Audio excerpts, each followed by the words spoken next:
Welcome to the Wealth Up Hub, where visionary mindsets turn into real wealth actions. Your future self thanks you.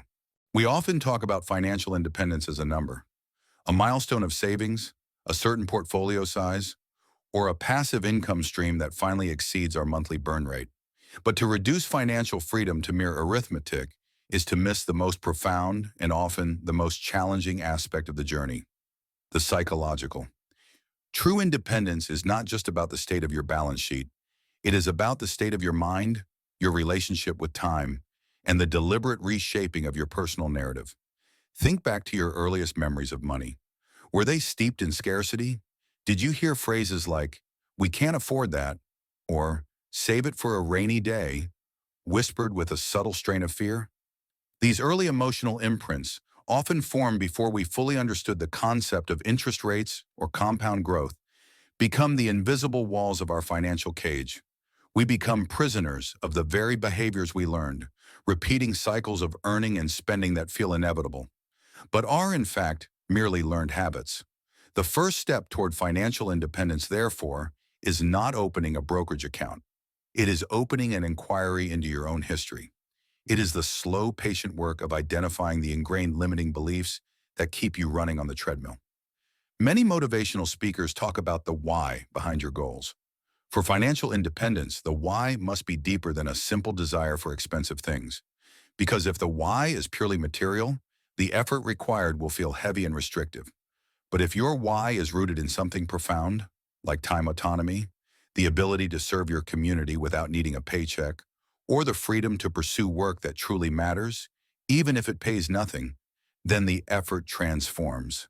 It becomes a light, a guiding force, rather than a burden. This is the difference between pursuing money and pursuing meaning. Money in this context simply becomes the tool, the neutral catalyst that purchases time, the most valuable and non-renewable resource we possess. Consider the role of comparison. In the age of constant digital display, we are perpetually exposed to the highlight reels of others' lives. This constant comparison is the enemy of financial independence because it compels us to spend money we do not have to maintain an image we cannot afford. It keeps us tethered to the external validation of society rather than the quiet, internal validation of steady, disciplined progress. The financially independent mind must cultivate a fierce indifference to the Joneses. It must find joy in the process of accumulation and growth, not in the momentary rush of consumption. The most profound psychological shift happens when you start measuring success not by what you buy, but by how much your money makes while you sleep. This brings us to the concept of the financial delay.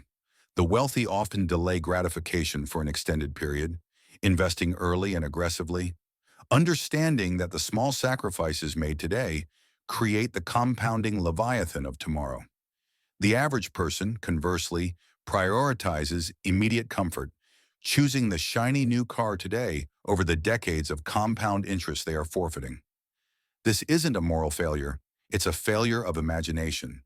It's the inability to vividly connect the small, seemingly insignificant decisions of the present moment with the spectacular, life-altering freedom of the future.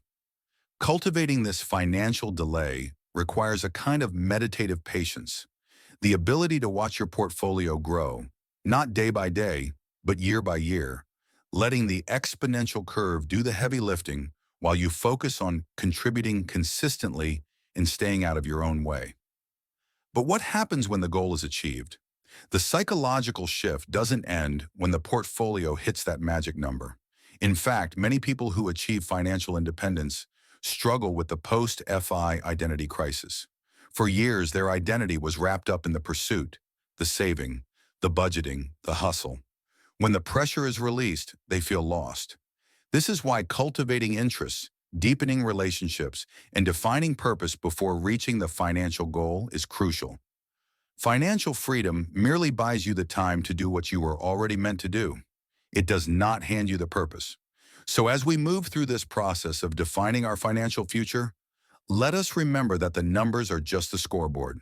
The game itself is played in the quiet chambers of the mind, in the small choices we make every day to favor our future self over our impulsive present self. The true reward of financial independence is not luxury, It is the serenity that comes from knowing you own your time and therefore your life. To ground these philosophical ideas in actionable steps, let's briefly summarize the psychology we've covered today. The transition to financial freedom requires deliberate psychological work on several fronts.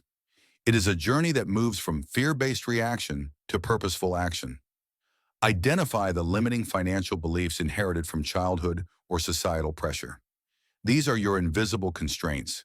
Define your why in terms of time and meaning, not just material goods, making the necessary sacrifice a light burden. Cultivate indifference to external comparison and the need for status symbols. Master the financial delay, making peace with short-term sacrifice for exponential long-term gain. Develop a strong sense of purpose and identity outside of the pursuit of money, ensuring you have something meaningful to do once time autonomy is achieved. Remember, fortune may come from things beyond our control, but what is in our control is the action we take today. So if you found this video helpful, don't forget to like, subscribe, and share, because like and subscribe are in your hands. Thanks for listening. I'll see you in the next one. The Wealth Up Hub, level up your wealth.